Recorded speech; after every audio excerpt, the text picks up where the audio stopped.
It's 1990, you're Honda, and you've just turned the supercar manufacturer business on its ear. You've got the Italians, Finicky, you've got the Germans, try to kill you, and then you've got, well, the Brits, which you thought the Italians were Finicky. Hold my beer. Welcome everybody, my name is Alister, I'm your host, the Modern Modernist. Today, well, you can see behind me, that's a bit modern, isn't it? Modern. We're in Eichler, Southline Park, Sacramento. And let's see what we got. The front door on this is all the way in the back. So we're gonna go all the way to the front. It's a nice little walk. And it takes a minute, I know. There's something I wanna show you. I wanna show you the front of the house, but there's something across the street I wanna show you, which is something we're gonna talk about today, of the difference between an Eichler and a Strang when it comes to maintenance and living in one. You ready? I'm gonna flip around. So, up on the roof of that house, see right there? Yeah, let's go over. Don't block my face. Well, maybe I should block my face. Anyway, there you go. It's ductwork. We're gonna talk about that. But this is this house. We're in Fordham Way. That is the front. Okay, there we go. Listing agent, Paloma Begin. Thank you very much for letting me do this. I really appreciate it. More importantly, the sellers. Because at the end of the day, when you do these videos, yes, it's a listing agent's listing, and I have to ask them for permission, but there's also a seller in the background. Sometimes they don't want their house online being videoed, but these folks were gracious enough to let me do that. So thank you very much. I do appreciate it.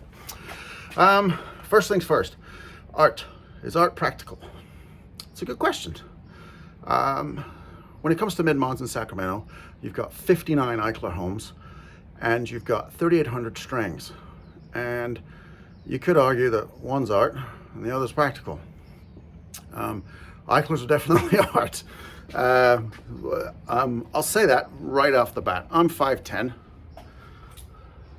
All right, okay, a little bit of faux hook going on, but if you're 6 foot plus, that's the downspout. But you got to run it somewhere. So the roof's coming down one angle, and the downspout needs to go, well, the other angle. How are you gonna do it? And well, that's art. It's not practical, but it works. So you're gonna run into that. And then, like I said, with the front door on this in the back, there's a couple of things here too. Look, kind of continued the theme of the front door down the side of the house. And then one of actually my favorite things in this house is a plant pot, of all things.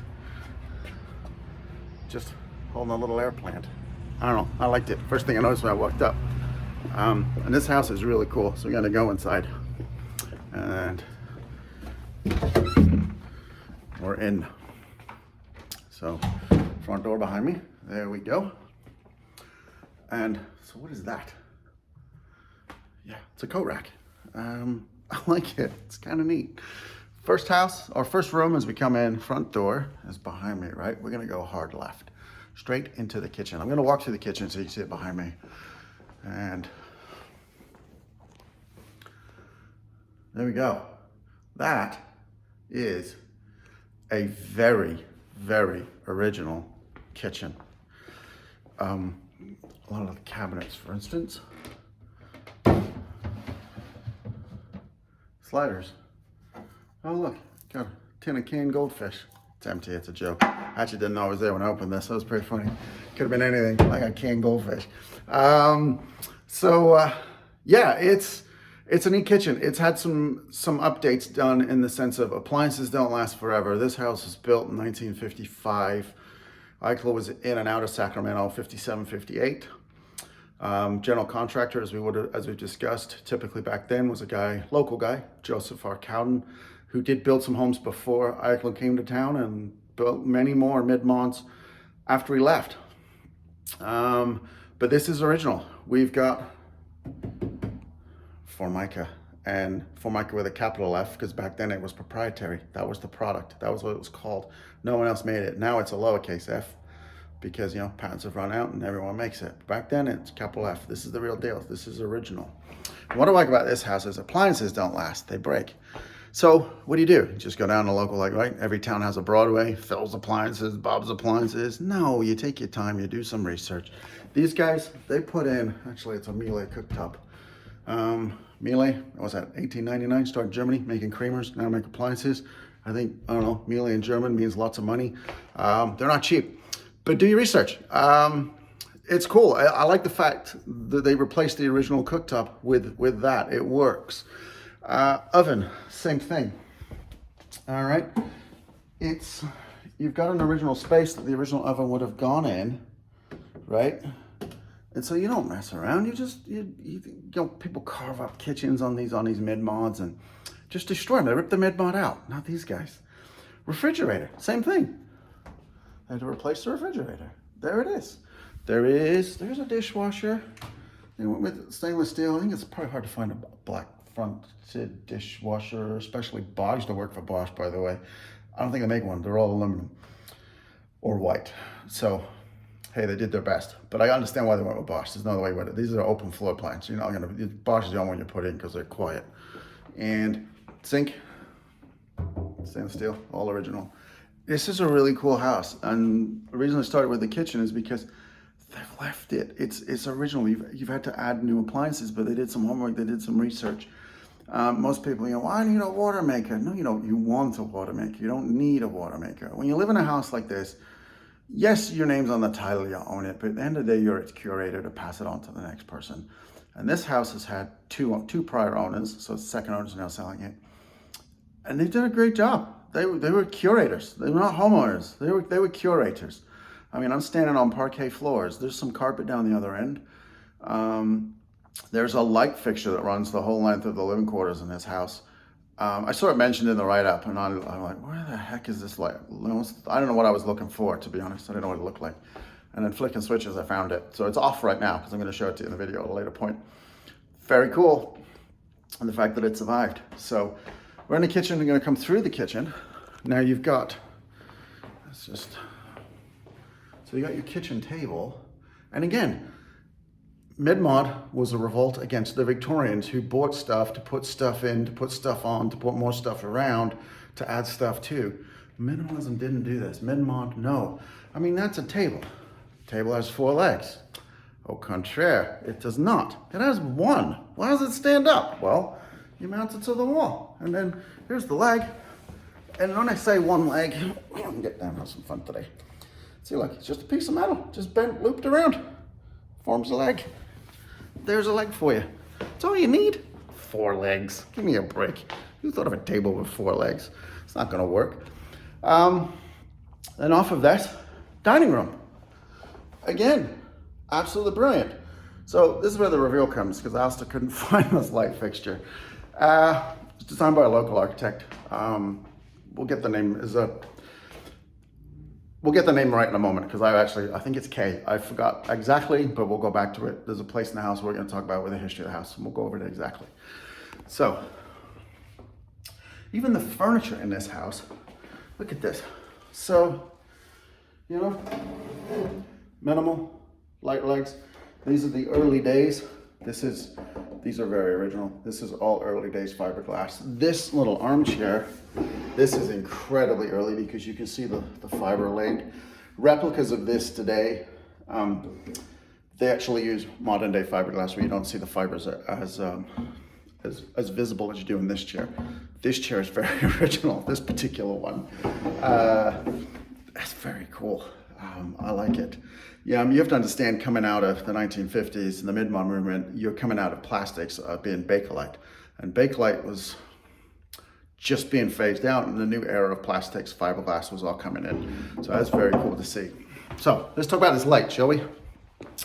It is neat. I'm gonna bounce back and forth in this house. So look at this.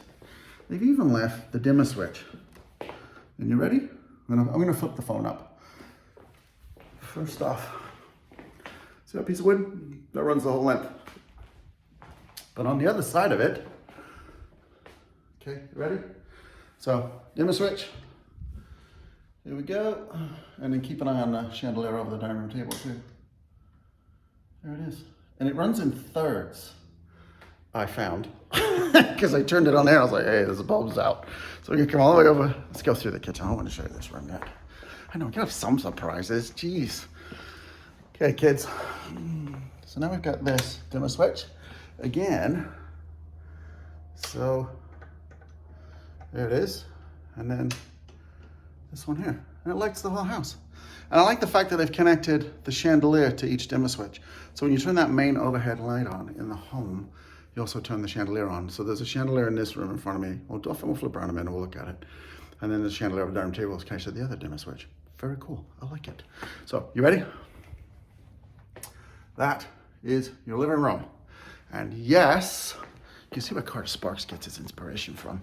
Look at this. This is a central wall. So the other side of this was the dining room. And then there's your fireplace. Very cool. Let's come over here again. So look at that. And then we've got the seating area next to the fireplace. A lot of that you'll see blank, and you'll see people put ornaments on there because they have no idea. That was a seating place. That's what it was designed as. That cushion is vinyl, and it's early vinyl. So that thing's older than me. I wouldn't mind betting. I thought, my kids tell me I'm old. That thing's old. You can tell it's original vinyl. It's very, very cool. Another agent, Garrett, with Lyon like myself. But anyway, he said, Alister, you're gonna have a blast in that house when you see it. He wasn't kidding, pun intended. Thanks, Garrett. I appreciate the jokes. That's very, very cool. There's so much I want to talk about today on this house, so we're gonna have to kind of slow down a little bit. And you've got mid-mod, 1917 Bauhaus, and that's where the mid-mod movement came from, right? From 1933 to 1936. But the seed that dropped it, the inspiration was Bauhaus, 1917 Germany. And what other house, when you're in a mid-mod, is not complete without the largest retailer of Bauhaus furniture to this day in 2023? Look, there's 3 of them in a house. These are like IKEA side tables. It's actually one of my favorite pieces of furniture. I mean, yeah, I know. I sat next to that. That's an icon. Everyone talks about those. No, really, people talk about Bauhaus in relation to IKEA. I don't love IKEA, and I love Bauhaus, so I actually like the table better than the chair. Oh, secret, but there you go. And again, everything's built in. You don't need extra pieces of furniture, so you have built-in shelves. They're all over this house. We got some cool stuff. This one's actually my absolute favorite. So remember the dining room? Your kitchen table. There it is, dining room. Got a little credenza, one little piece right there. But then behind me is this whole built-in piece of furniture. There you go, all there. Very, very cool. I like it. Built-in, less furniture. Like I said, it's a total revolt against the Victorians. I mean, Victorians, they just turn in their graves if they say what the mid-modern movement did. What do you mean we gotta have less stuff? Yeah, we need less stuff. This whole side of the house, there's my front door. We're gonna turn right. We've got 3 bedrooms and laundry room. And there's a bath back here too. And so let's go explore, shall we? So let's go down this hallway first. And we're gonna go right into this bedroom. And again, let's go into the corner. See if we can have the light. Let's do that. There you go, built-in desk. Absolutely amazing. Closet doors in this house are all the same, all original. So we got enough. So there's something, the mid-mod movement, there's a lot of Japanese inspiration from when Frank Lloyd Wright went over to Japan. And these doors, they have a very Japanese feel about them. So like a dojo kind of a look, right? The Karate Kid, and they slide back those little panels. That's what these doors remind me of. And another built-in chest of drawers with a mirror. So like I said, this is essentially a bedroom. And these sellers, I mean, the taste in collectible furniture, this is probably from a doctor's waiting room, an airport lounge, but here it is in Sacramento in a bedroom. And it's a bench seat. Look at that. So really that, I mean, it's probably the longest bit of video I've had without my face in it ever on the whole channel. Isn't that cool? It's just so neat. I love it. Absolutely love it. So this is my first time at an Eichler, and I've run into several people and they complain about laundry room space. And I do a lot of strings, been in a lot of strings. Strings, like I said, on the practical side are almost future-proof. It's like strings knew that laundry machines were gonna be massive one day. And they got it right. They didn't look out of proportion. And people have told me, oh, where'd you go in an Eichler house? The laundry rooms. It's not as bad as they say, but I get it. I understand the argument. So here we go. You ready? Now, don't get me wrong. That's your pretty modern day washer dryer. And even then, that's on the large side. They're big. And what you run into is this little skinny little hallway. And so you can see over there, the front of the machine just runs proud of the door frame. I get it. It's not as bad as people have told me. But then, people always exaggerate, right? I mean, believe nothing you hear and half of what you see. And so that's what I see. Yeah, it's not lovely, but it's not, I'm not, buying the house is like 4 inches into the door frame. No, please. It's fine. So now we're in the bathroom. This is not for the primary, but there it is. I love these tiles. As you know, as I've talked in the channel before, I actually grew up in England as a kid, and my parents had those tiles in one of their houses. It's kind of funny, a little bit of memory lane. But this is the bath for your 2 bedrooms. It's full bath on this side of the house. Electrical panels. Ready for this? Yeah, that's it. Talk about minimalism, right? And then we got these doors again. This one's not as dark, but like I said, we got a bunch of stuff in there, but very Japanese-esque. And here's a nice little detail. So you got no sheetrock, it's wood paneling. And you can just see around center, I'd say about 4 inches, you see the nail, and it's been covered in. It's beautifully done. But what is really cool, let's see if we can do this, is this. The finish work on that. And that is original, how it butts up the panels. That's amazing. It's interesting to me how these homes were done when you read the marketing. Oh, they were affordable, they were this, but the craftsmanship, you wouldn't get that today. Not in an affordable house. Not really just slap it up and move on. Again, we're now going down a hallway here, by the way. This is all closets, all with those sliding doors. And every bedroom has closets built in too. Now this room, this is another bedroom. It's staged as an office. And again, these folks, so there it is, right? You can tell they're into design. See that? That's a Mac. I know it's a Mac. But the aesthetics, the case, right? You got the guts, but the bit the guts are in. Johnny Ives, he's actually from my same island I am, and he's actually from the same part of my island as my dad, Essex. If you've been to Essex, you wouldn't think a world-class designer would ever come from Essex. It's a bit, Fresno. No insult from Fresno, but that's Essex. It's one of those things. But I like that stuff. I do. And it's funny. I buy iPhone, Apple products, not because of how they work, because of how they look. Absolutely, total, absolutely aesthetics over function every time. That's just how I buy stuff. It is what it is. This is an architectural drawing desk, and it's very original. That thing's probably older than me, and it's mid-mod. It's on a pedestal. Look at that thing. I mean, we're here to talk about houses, but we're blabbing on about furniture. Well, it's all mid-mod. Again, that chair, superb.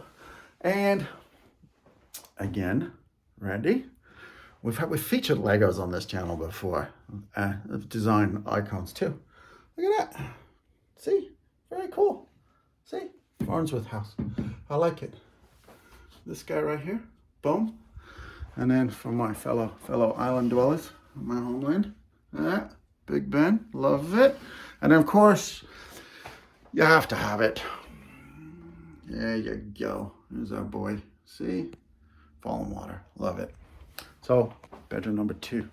We're gonna go down to the primary. Now the way the primary is done, okay, there's this door in the hallway right here, swings around, and then you go into the primary. And again, I'm learning, folks, back then, privacy, they weren't big fans. You'll see why in a moment. But before, we're gonna make a stop. We're gonna make a stop on the ground. I love these sellers. Their taste in design is freaking phenomenal. Door stops. You just go on Ace Hardware. I need some door stops. That's how I buy door stops. Until today, I didn't realize you could buy door stops like this. So now my door stop strategy, whenever I'm gonna buy them, is now gonna be the same as my iPhone strategy. I buy it because of the way it looks, not because of how it works. Look at that thing. It's a doorstop. There's a couple of them in the house. I don't know. I gotta ask the listing agent, like, to ask her seller where they got those from, because I just want one on my desk at work. They're cool. They are just the coolest thing. Doorstop. I don't know. I mean, doorstops. You just design in the practicality, be done with it. Yeah, that person didn't. Probably got them on Etsy or something, but so cool. So we're in the primary. We're gonna flip around. First stop in the primary is bathroom. Formica again. It's the real deal. Look at that sink. Oh my lord, it's delicious. And get that wood paneling. Wait, you see this bathroom. You ready? Again, I got an eye for design because see these towels, little polka dots, little squares. Got those. Okay. Tissue box. See squares, little squarish polka dots. Okay. Bathroom rug. Bathroom rug. Seeing that? Square tiles on the floor. All right. Why all the squares? Well, hold on. Gonna open the shower room stall. All right. Step inside. Look at those tiles. Ta-da! You match everything. What a novel idea. I don't know. I see houses like this, and then it's like, you know, it's common sense. But then you don't see houses like this very often. Hence proving the point. Common sense, not so common. But so there we are. Privacy. All right. Big old door, patio, and then hold on. Out there, living room. Not a curtain in sight. And there's the bed. I don't know, it just makes me chuckle. I mean, we've seen on this channel about 2 instances, right, of just toilets where you're just left completely exposed. One to the backyard gives a big, massive window, and another one, when you open the bathroom door, it looks straight through all the living spaces. You know, what was that house? It was living room, kitchen, dining room. Remember that one? Yeah, I don't know. I think it's just funny. But I tend to be a kind of a private person when I'm in my private space. I'd have a curtain up here in a heartbeat. Maybe they did. They took the curtains down, but I just find it funny. Hang on. Table number 4. That's my favorite store. See? Didn't mean to rhyme, but it did. I love IKEA. Again, see? We got this desk, that chair. I mean, the furnishings and the furniture in here. I mean, everything's negotiable. I didn't see on the listing if the furniture is available at the house, but just saw something I like. This is not mid-mod at all. So that's funny. Look at that. So that's my favorite band, the Sex Pistols. I knew I liked these people in this house. Look at that. Anyways, get out of here. I just been looking at that for 20 minutes. There's a whole bunch of stuff on that poster. I didn't even catch it when I was walking around earlier. I just didn't know. We were on video. So we're gonna come out here. Let's go outside a little bit. There's this room on the back that I want to save. There's a lot of information in there to go through. And so this is a sunroom. Now Eichlers, there's 11,000 Eichlers out there in the world, which makes them a lot more common than Strangs at 3,800. But the issue with Eichler, well, so not really an issue, but Eichlers, they were all over the place. So they're rare in a sense here in Sacramento. There's only 59 to choose from when you're up against 3,800 Strangs, because Strangs only really stayed here in Sacramento. But a lot of Strangs in LA had an atrium, so had an open space. Here in Sac, I don't think a lot of them did. I don't think any of them did. I'm not sure. But anyway, these folks, I'm not sure if it's the current owners or the one before, they built a sunroom out here. It's because it is nice when these homes are lots of windows and stuff, but it's nice to kind of have outdoor living but attach it to the house. So I like this. This is a really cool space. And they've got these kind of, you know, little stone beds. You can put some plants in there. I like it. I really, really do. Oh, that's kind of neat. It's probably original to the house. I don't think it is 90 today, but it's still kind of there and cool. It's actually one of my favorite mid-mod clocks. Look at that. So cool. Let's go through, all right? And look at these. I mean, you gotta pay homage to these. Parquet floors. Ugh, everyone rips them out. You know, you get home buyers today, and I need this, I need that. No, when you buy a house like this, you are its curator. It is an Eichler. Eichlers, like I said, Eichlers, they're the Ferrari, they're the Porsche, they're the Lotus of mid-mod homes. You are a curator. Strangs, they're the Honda, and that's why I used the analogy in the beginning. just to be a little, sort of go into that analogy, is Italian cars at the time, 1990s, oh man, they need a ton of work. You weren't just going to turn the key and go for a drive. Not always. At the time, the Honda, is the NSX is what I was talking about, is the Honda NSX. That came out in 1990. They were up against a Ferrari 348. Beautiful car. Good luck driving it daily. Porsche 911. Same thing. You could drive it daily, but you go a little bit too quick around a corner, lift off to slow down. Next thing you know, you're going off into a tree, because you always put trees on corners, apparently. And now you, the owner, well, you're an arborist. You're also probably a dead arborist, but that's what happens. Lotus was the British option at the choice, the Esprit. Lotus, all jokes aside, because today they make fantastic cars, actually really reliable. But back then, Lotus stood for lots of trouble, usually serious. And then Honda came out with the NSX, and it solved all those problems. But man, were they boring to drive. And they just kind of, I mean, it was the only time Honda has ever consulted an outside design agency. And ironically enough, they contracted Pininfarina, the Italians, to figure out, well, how do we make this car look so it looks, and it does, they look okay. They're not going to light the world on fire, but they do look okay. But for me, I guess the Honda NSX in homes, mid-mods, is the string. Oh, the string is the NSX. Not a bad home. I would buy a string. But Eichlers, you are definitely a curator in an Eichler. There's a lot of work. You don't just live in it, but you enjoy it. And these folks, just by telling by the decor, they do that, and they make it look easy. They really do. I have not spoken to them. It'd be interesting what is involved, but you can tell they enjoy it. They really do. So anyway, let's get to this room. This room I've been saving till the end. There's some really cool stuff. And there's a mudroom and a garage, and that's why I've been saving it, because we'll kind of go through seamless. And yeah, we'll go from there. You ready, kids? So starting up, we are in. So we're off the kitchen. So front door is back there. We just turned a hard left, come straight down to this room, okay? Look at that bar. Oh my Lord. Again, lampshades. Look at that. Superb. Now, there's something in this room. Oh, let's see. I walk around, I had to wait 45 minutes to start this video because the gardener was here. He has a weed whacker lawnmower going. So it gave me time to kind of poke around. I keep finding more stuff. Risk. It's my favorite game. Takes forever to play. I love it. Yeah. Oh my gosh, they got an old school Monopoly too. But anyway, what I did find, we've featured model cars on here before. That's an original old school Matchbox. Oh yes. Yeah. You don't see too many of those. Back in the day, so Hot Wheels come on a card with a plastic bubble over them, right? They always have done. Original Matchboxes came in a little cardboard box. You couldn't see what was inside, just had print on the outside. As part of that piece of cardboard was long since gone. They don't make it.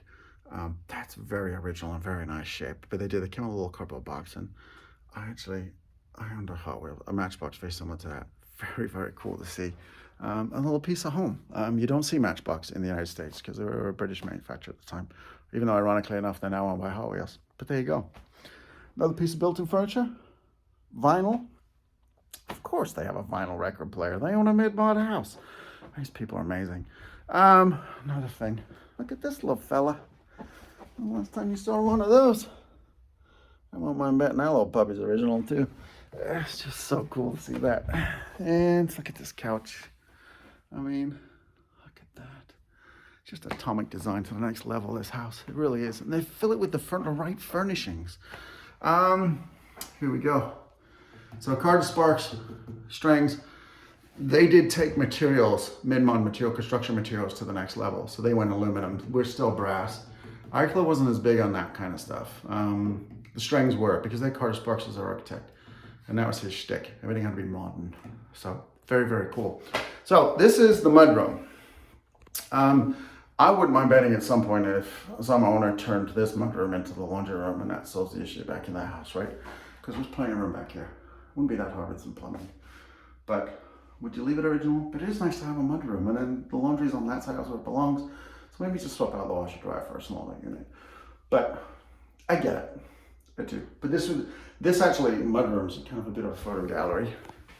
I'm gonna read that wall in a moment. There is this like poster here. I won't mind betting this is the current owners. Being a photographer myself in the past, I shot digital, but I did shoot film and color. and because I started on film and color film, black and white film and color film, but I don't see this very often. See that? Hold on a second. Let's get rid of this. Let's go this way. So I'm pointing at this color wall, this color chart. So on color photography and even digital color photography to this day, you use that to get your colors to match them perfectly. So I saw that, I was like, oh my gosh, I remember having one of those. But yeah, I always liked film, preferred film. And I would get people that would use me specifically to use film because it's a lot more fun. But anyway, so this is, you got the sales brochure for the original house here. And we've got just description of the neighborhood, Southland Park, of what it was back in the day. It does mention the zoo. The zoo is still here. The zoo is actually going away. It's moving, but they're going to leave. They can't turn it into anything else but a zoo, so I don't know what's going to happen. That's going to be interesting. But anyway, you come down here, and it's talking about built-in thermometer, electric oven, and range. Remember that sentence, because I was here 45 minutes killing time for the gardener to leave, and I went digging around and I found something. So, and we've got a built-in GE clothes washer dryer, long since gone. I'm curious what that was built in. That would be kind of neat to see pictures of. It also talks about the cool air system, which I pointed to across the street. So we'll talk about that. And then the other thing, I lost it now. We got radiant heating in the floors, which was actually a bit of an Eichler downfall. It didn't work very well. It did in the sense of the idea and the concept, but the materials needed to make it work didn't exist at the time. Plastics, like I said, would only just come out of Bakelite, and so they would degrade and break down, and it just wasn't there. Today, so they use metal pipe, I believe, which corrodes. And the current system that you use today in homes when you have rain heat, the plastic is a plastic pipe. It's blue in color. I forget the name of it. I think it starts with a Z. And once you bury it in concrete and put it under a floor, it's got the shelf life of nuclear waste. And it just doesn't break because plastics have moved on. But anyway, but there you go. A little bit of history for you. But anyway, up here, it talks about, I've lost it now. But anyway, it talks about the kitchen cabinets. And it was kind of cool, the kitchen counters. To see, I've never seen it in print. I just know that Formica back in the day was the name of the product. It was proprietary. So it's kind of cool to look on these brochures and see Formica with a capital F. Minuscule, trivial, maybe so, but I liked seeing it. It was very, very cool. All right, and we have now got the garage. Now, garages always take a back seat in houses. I don't know why. I am a car person, hence the car analogy. I always sheetrock my garages and epoxy paint the floor and make the garage. I take just as much care of the garage as I do the house. Because the house is valuable, and what's going in the garage is probably just as valuable as the house. That's my logic. I have learned as an agent that's not everybody else's logic, but it's my logic. Anyway, so what do we learn poking around? First off, not a lot of lights in here. I've turned on as many as I can, so bear with me. When you walk out here, there's a beam because it's a mid-mod, so it's very low. But you got a garage door and you want a garage door to open, but if you put the opener in a traditional way down the center, you can't walk across your garage without ducking your head. I've never seen this. There's probably people watching this like, oh, I see it all the time. But they've actually mounted the garage door opener parallel to the door. See, it goes down there. So it stays out of the way. Cool idea. I didn't know you could do that. Learn something new every day. Probably gonna see it all the time now when I do houses, but it is what it is. And then we come over here. This is something I just don't, like I said, I used to work for Bosch. And so I'd see a lot of, this is your water heater, right? Tankless just makes sense to me. Like, go tankless. Why wouldn't you go tankless? But someone just didn't get to it. I would go tankless, especially in a house like this. And next we have, so here's your cool air system. And that's all original, kids. And what's funny is this wouldn't pass inspection today. See the plumbing? So it runs across the bottom of the door. See, like all this. Oh, that cracked me up. It really did. Like, no one would ever do that today. I don't even know how. It's amazing what you were allowed to get away with in 1955 with a building inspector compared to today.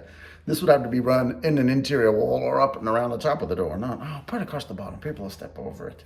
You know, it's their fault if they trip. You know, exactly. Different logic, different time. This made me chuckle. I'm a kid of the 80s, born in 74. I'm a kid of the 80s. There was a time growing up in England, your grandmother, your parents, they all sort of, it was about 3 or 4 Christmases there where everybody got, do you know what that is? It's right here. Here's the directions. A Black & Decker dustbuster. I haven't seen one of those in a while. This time it was just trip down memory lane and across the other side. Yeah, that's the charger for your dustbuster. I don't know where the dustbuster is, but that's the charger and there's the accessories. Oh, it made me laugh when I saw that. I really did. That made me chuckle. But there we go. And yeah, I had to laugh at that.